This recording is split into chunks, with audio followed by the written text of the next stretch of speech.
नमस्कार दोस्तों, स्वागत है आपका बीआरएच फैक्ट में। तो दोस्तों, चीन की हालत होने लगी है खराब। ऐसा मैं क्यों कह रहा हूँ, पूरा डिटेल से बताएंगे आपको इस वीडियो में। बस आप इस वीडियो के अंत तक बने रहना। दरअसल दोस्तों, समुद्र में चीन की बढ़ती ताकत को रोकने के लिए अब भारत का जो काउंटर प्लान है, उसे देखकर अब चीन की घबराहट सामने आने लगी है। चीन का मुख्य पत्र ग्लोबल टाइम, जो आपको भी पता है, जो चीन की सरकार ने कहना होता है वह इसके जरिए ही अपनी बात को पूरी दुनिया में आगे रखता है। इसमें कहा गया है कि अगर भारत प्रवोक नहीं करता चीन को, तो उसकी कोई दुश्मनी नहीं होगी भारत से। वहीं इस रिपोर्ट में भारत के एयरक्राफ्ट कैरियर और आगे के प्लान में भी विस्तार से चर्चा की गई है।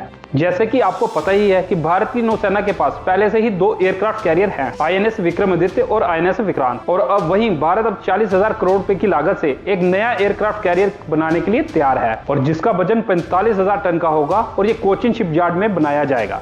दोस्तों, ग्लोबल टाइम के मुताबिक ब्लूमबर्ग ने अपनी एक रिपोर्ट में कहा था कि हिंद महासागर में चीन की बढ़ती ताकत को रोकने के लिए भारत अब अपनी मौजूदगी बढ़ा रहा है, और भारत पहली बार हिंद महासागर में पेट्रोलिंग के लिए इतने बड़े पैमाने पर युद्धपोत उतार रहा है। दोस्तों, विंजिंग के एक्सपोर्ट को कोट करते हुए कहा गया है कि दुनिया भर के ज्यादातर देश अपने आप से एक एयरक्राफ्ट कैरियर नहीं बना सकते। भारत के पास अगर ये क्षमता है तो उसे नेवी की ताकत को बढ़ाने के लिए इस्तेमाल करना चाहिए। लेकिन अगर भारत केवल चीन को टारगेट करने के लिए ये किया जा रहा है, तो ये एक नैरो सोच होगी। चीन के एक्सपर्ट्स के हवाले से कहा गया है कि चीन की डिफेंस पॉलिसी डिफेंसिव है। अगर भारत चीन को प्रवोक नहीं करता तो चीन उसका दुश्मन नहीं है। और अपनी सफाई में चीन ने कहा है कि हिंद महासागर में चीन की पीएलए की उपस्थिति भारत को धमकाने की नहीं, बल्कि सुरक्षा, व्यापार, सहयोग और मानवीय स्वास्थ्य के लिए है, जिसका लाभ भारत को भी मिलेगा। चीन का कहना है कि वह लगातार सोमालिया और गोल्फ ऑफ एडन में अपनी पोतों को भेजता रहता है। अब तक चीन ने हिंद महासागर में अपना एयरक्राफ्ट कैरियर कभी नहीं उतारा। दोस्तों, ये आप भी जानते हैं कि चीन कितनी सुरक्षा और व्यापार में सहयोग करता है। दोस्तों, मैं आपको बता दूं कि जो भारत का जो नया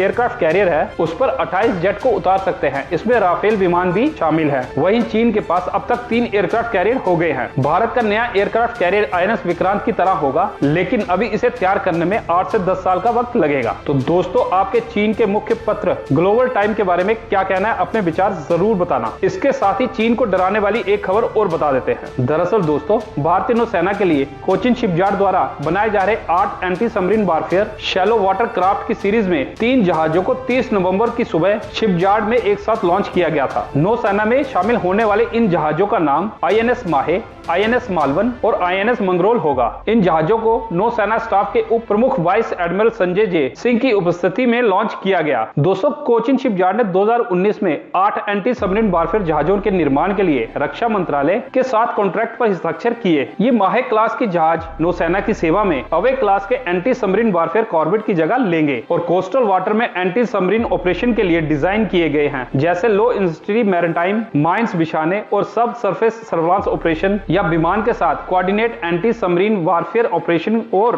खोज करने में और बचाने में सक्षम है। दोस्तों, ये हल्के वजन वाले torpedo, anti submarine warfare rockets और माइंस, 30 mm बंदूक और 12.7 mm रिमोट कंट्रोल बंदूक से लैस हैं। इनमें प्रत्येक जहाज 78 मीटर लंबा, 11.36 मीटर चौड़ा और 2.7 मीटर का ड्राफ्ट है, और 25 समुद्री मील लगभग 45 किलोमीटर प्रति घंटे तक की गति प्राप्त कर सकता है। ये जहाज 1800 समुद्री मील तक जा सकता है, और इन जहाजों को पानी के नीचे निगरानी के लिए स्वदेशी रूप से विकसित सोनार फिट करने के लिए डिजाइन किया गया है। हर एक जहाज में 7 नौसैनिक अधिकारी सहित 57 कर्मी होंगे, और ये जहाज नौसेना आवश्यकताओं के अनुसार बनाया गया है। और दोस्तों, इन जहाजों के निर्माण से स्वदेशीकरण और आत्मनिर्भर भारत के प्रयासों को बल मिलता है, और ये देश की बढ़ती नौसेना शक्ति का परिणाम है। दोस्तों, तीनों युद्धपोतों का लॉन्च स्वदेशी एयरक्राफ्ट कैरियर आईएनएस विक्रांत के ठीक बाद हुआ है, और ये तीनों जहाज उसी यार्ड में बनाए गए थे। और सबसे बड़ी बात यह है, जिस प्राइस को सेट किया गया था उसी प्राइस लिमिट में ये डिलीवर भी हुए हैं, महामारी और यूक्रेन युद्ध जैसी चुनौतियों के बावजूद। तो दोस्तों, आपका क्या कहना है दोनों खबरों पर? प्लीज कमेंट सेक्शन में अपने विचार जरूर बताना। और इसके साथ अगर आपको ये वीडियो अच्छी लगी हो तो इसे लाइक और चैनल को सब्सक्राइब कर देना। जय हिंद।